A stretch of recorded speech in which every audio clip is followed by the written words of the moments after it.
Today we are heading over to Louisville, whatever. Why do you say it like that? That's how they say it. There. But really, we're not even going to Louisville. We're going 27K, which is where go see Sean, who's got a 172 tail wheel, and hang out there for a little bit, and then from there, I think the next stop after that's going to be Quincy, St. Louis area.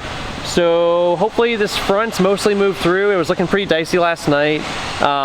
Still doesn't look great today, but I really want to go check out the Biltmore Estate as we take off out of here. So we're gonna go buzz the Biltmore, and then take you guys up to Louisville. All right, ready to go? Yeah, I'm just waiting for them to. Asheville ground, Cessna 296 Delta at the self-serve, ready to taxi with Mike, runway 18. Wanted to depart to the north and fly over the Brakeburn? Biltmore, and then head northwest. Cessna 62 Delta, standby. you can taxi up to the hold line.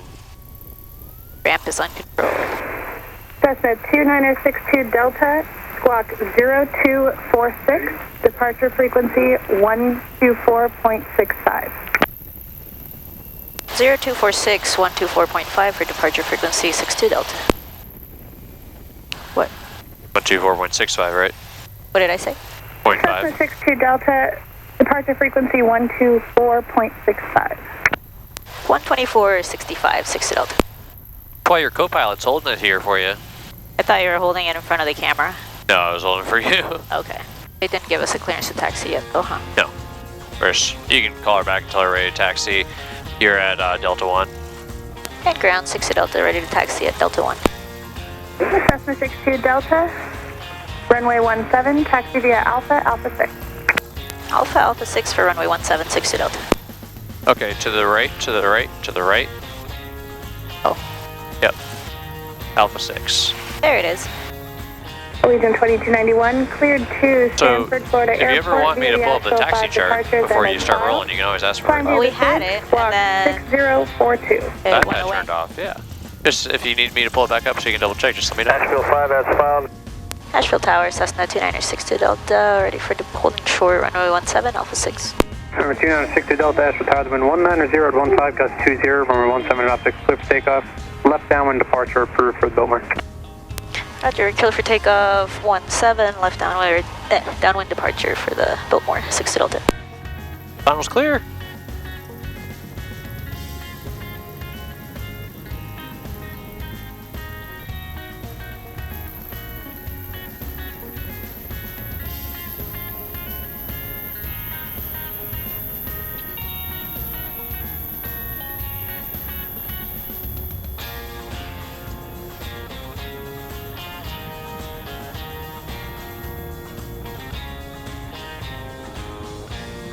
We are heavy.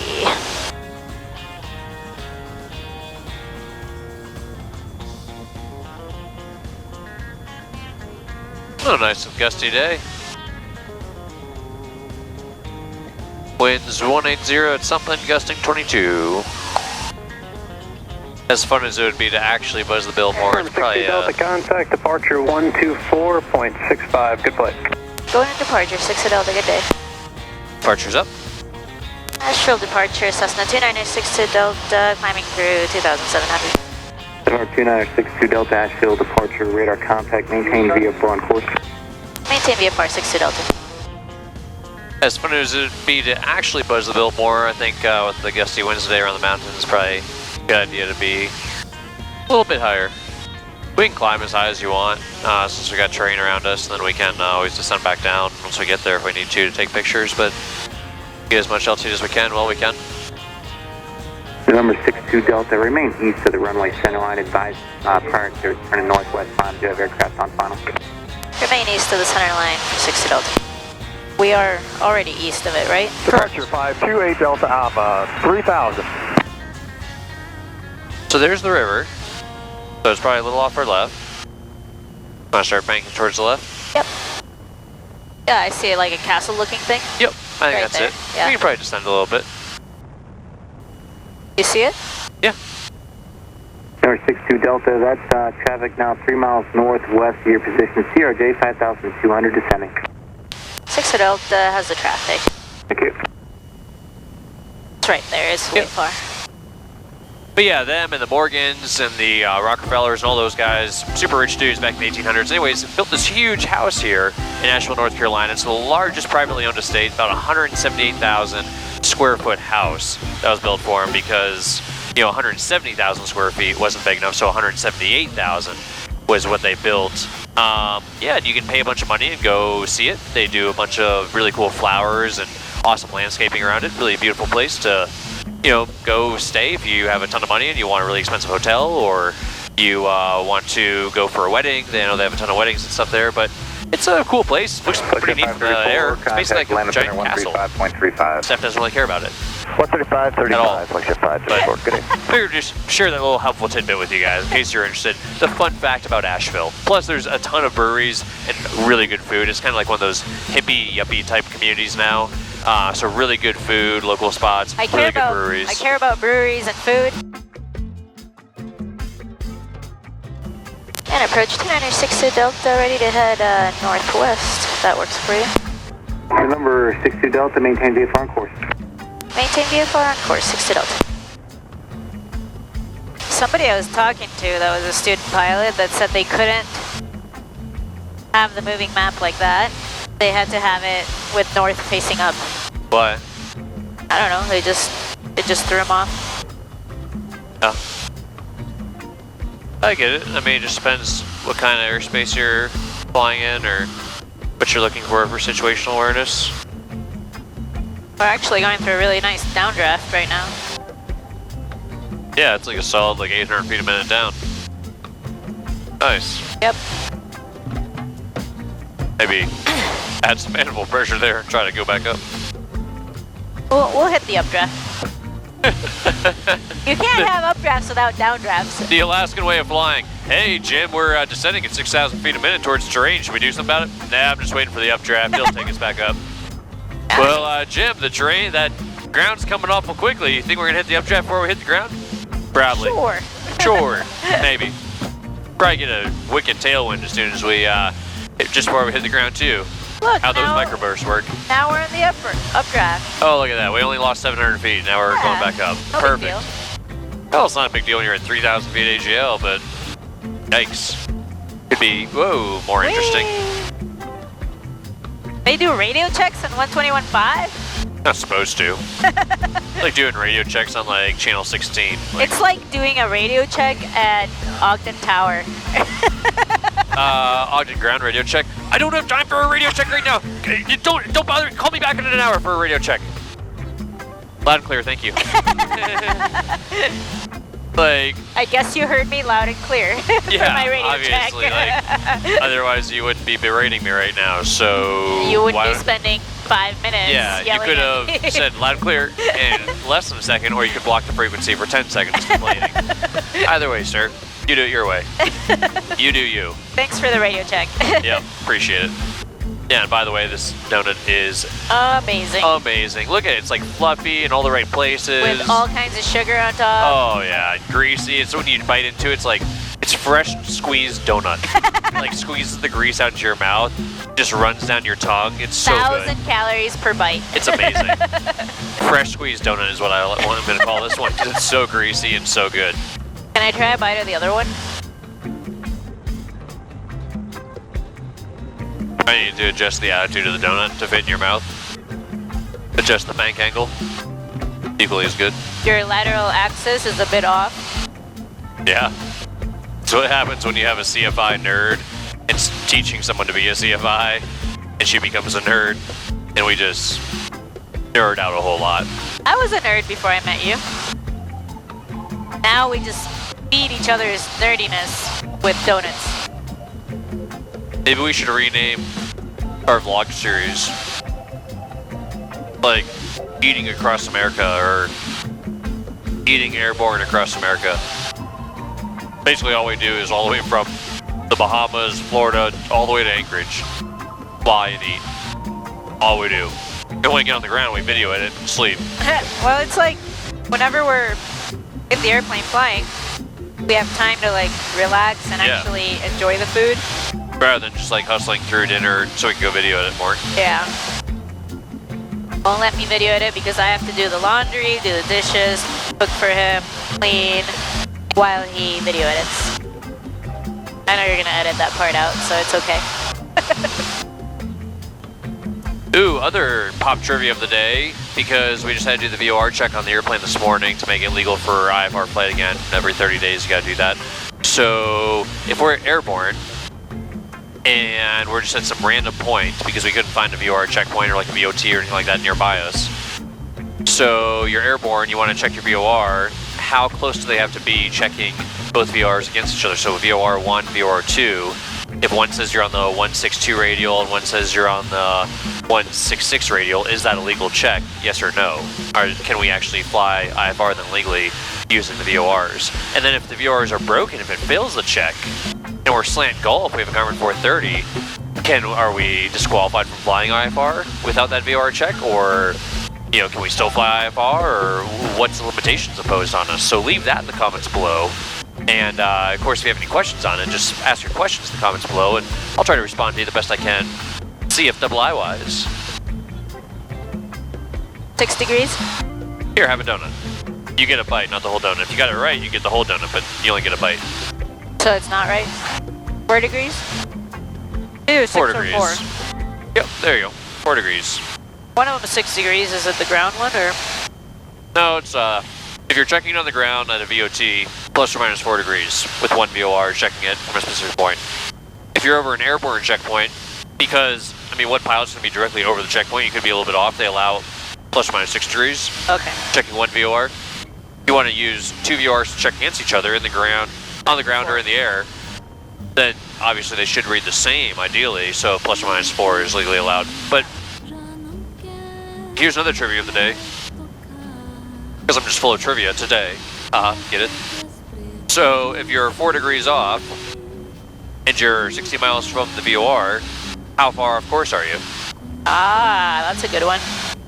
Yeah. You know? If you're 4 degrees off Yeah. and 60 miles from the VOR? Yeah. So you're What just was 4 it? I'm degrees trying off. to remember that equation. Might be like 1 degree equals 1 mile. That's 60 miles away. Yeah, so you're 4 miles off? Yep.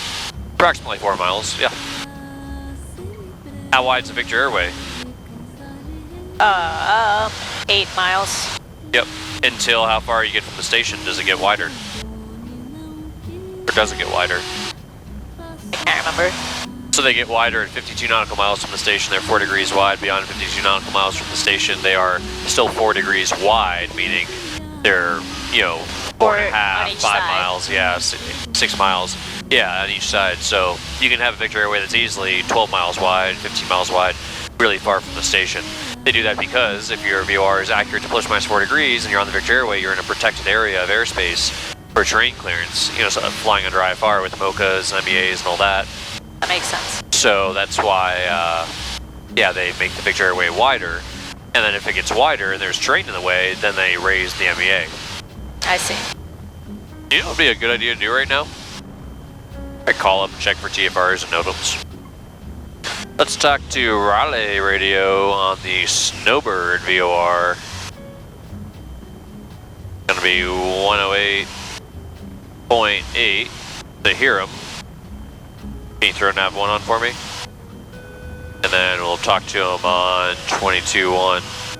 Why do they have to do it that way? It's such a pain in the butt. Raleigh radio, Cessna 29er62 Delta, transmitting 122.1, receiving you over the Snowbird VOR 108.8. Alright, last call, and you're on Asheville Tower on 121.1. Stay position. Oh, sorry about that, wrong frequency. No worries. Lol. 22.1. Yay, you make mistakes too. Yep, sure do. I be. How 1,000 millihertz or gigahertz or whatever makes such a difference? Raleigh radio, Cessna 29er62 Delta, transmitting 122.1, receiving you over the Snowbird VOR 108.8. Aircraft calling Raleigh radio, is that November 29er62 Delta? Yes, sir. November 2962 Delta, en route today from the Snowbird VOR to 27K, 27 Kilo Airport. Just looking for NOTAMs and TFRs en route. Over 2962 Delta, I understand you're over the Snowbird VOR en route to 27 Kilo, looking for NOTAMs and what at the destination? Just looking for NOTAMs and TFRs along the route today.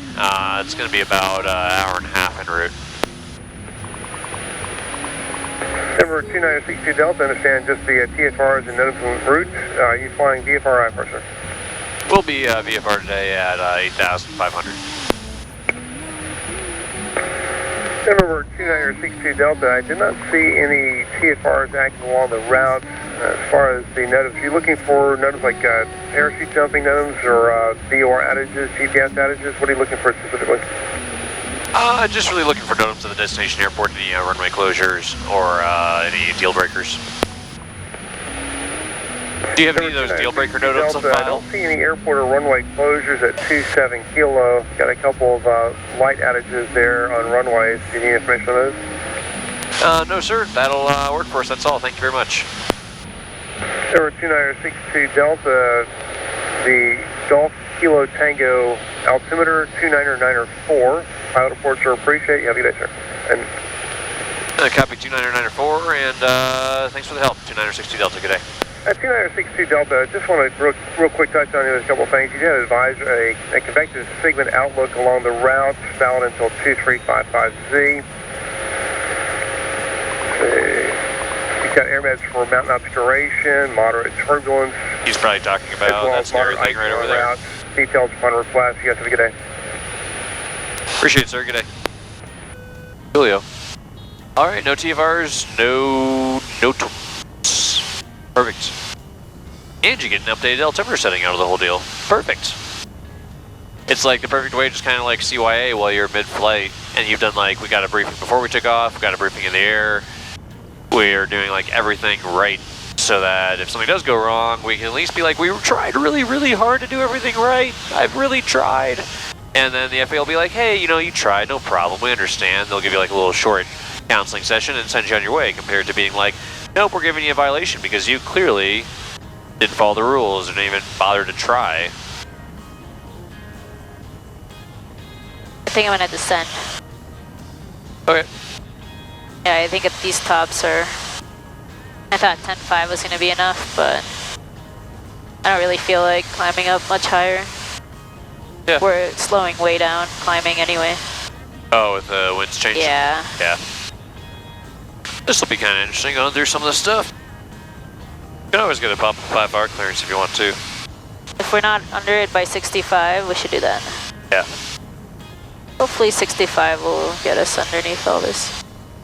Yeah, it might take a little lower than that, but terrain-wise, I think you're doing good just for a fine. while, Yeah. You're at 6,000 feet AGL, so you have to go down to like 45, or even we call ATC and do like 55, it'd be fine. Yeah, take it all the way down to 45. Yeah. It doesn't matter so much in Alaska, really, because usually you're just dealing with low vis, but in lower 48, dealing with thunderstorms, radar is mostly useless. Like, not useless, but unless you have like onboard weather radar like mounted on your wing, that works really well, then XM radar and all that sort of stuff's kind of like the bonus, but it's not that helpful in avoiding nasty stuff. It just like doing this is like visually avoiding it. It's the best thing you can do. Or being on top of it and visually avoiding it, but never going into a cloud when you're around stuff and find an embedded cell. I'm amazed at how big these clouds were, like... Oh, how tall they were and how like developed? Tall and... Yeah, well, it's warm out. There's some heat, there's a lot of moisture, and there's a little bit of heat, and this is typical, like we're getting into summertime, it's April, but you're getting into that warmer months, the ground's getting warmer, so you're getting all that vertical development. This is kind of typical for like North Carolina, Kentucky, Tennessee, you know, April, May, June, all the way through the summer. Lexington approach, Cessna 2962 Delta. Cessna 2962 Delta, Lexington approach.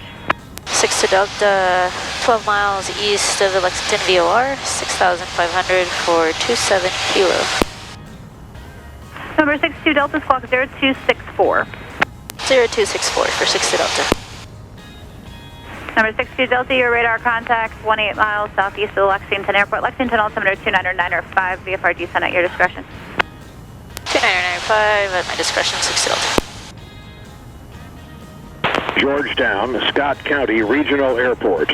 Automated weather observation. 1923. Zulu weather. Wind 240 at 11 gusts 16.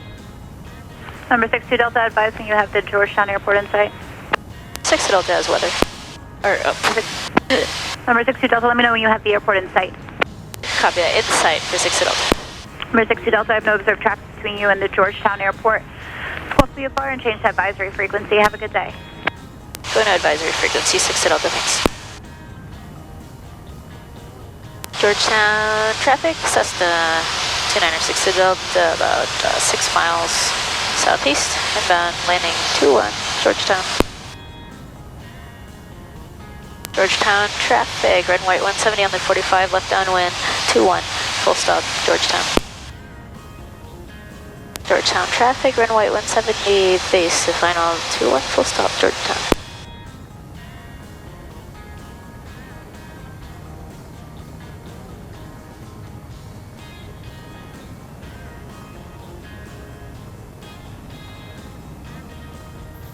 And red and white 170 clear Alpha, runway 21 Georgetown. Oh, we know where the wind comes from primarily. What's that? Everybody's parked facing this way. Oh.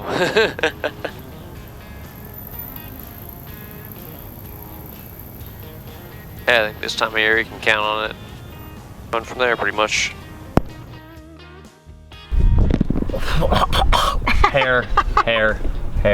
Hey guys, what's up? Yeah, so besides Steph's hair attacking me in the face. Which apparently it does on a regular basis. Yeah, it does a lot. It's really very windy here. We made it to Louisville. It's actually closer to Lexington. We're in 27K. Georgetown, Scott County. Gonna be hanging out with Sean tonight. Got a free place to stay, so cutting out all those hotel costs. Totals for today, we spent another 170 bucks on gas and food so far for the entire day is probably gonna run us about, like 70 bucks-ish, 75 bucks total. So really not too bad. We're trying to cut down on expenses on this. But I'm really happy because we've had crosswinds every single airport, and this one was probably my best one yet. Yeah, Steph's been having some good crosswind landings in there. So probably a good time as any to go ahead and wrap up the vlog. We got another 190 miles in, so we're about sitting at 700 miles total on the trip right now, and just over 2 hours on the Hobbs. So a little over 7 hours in the trip so far, about 7.2. But we've got all the totals listed somewhere in here once I edit this, in a couple days or a couple months, whenever. But either way, you guys know what to do. Subscribe if you have not already over there by Steph's face. Like the video, it's also over there by Steph's face. And there's a bell to hit where you'll get notified when we post our next videos. If you're not getting notified, because sometimes YouTube's like, hey, I know you're subscribed to Fly Mike Alpha, but we're just not going to tell you that they posted a new video. So hit that bell, and then that way YouTube will tell you when we post new videos. But besides that, we'll see you guys tomorrow, hopefully with better weather, and in the next video.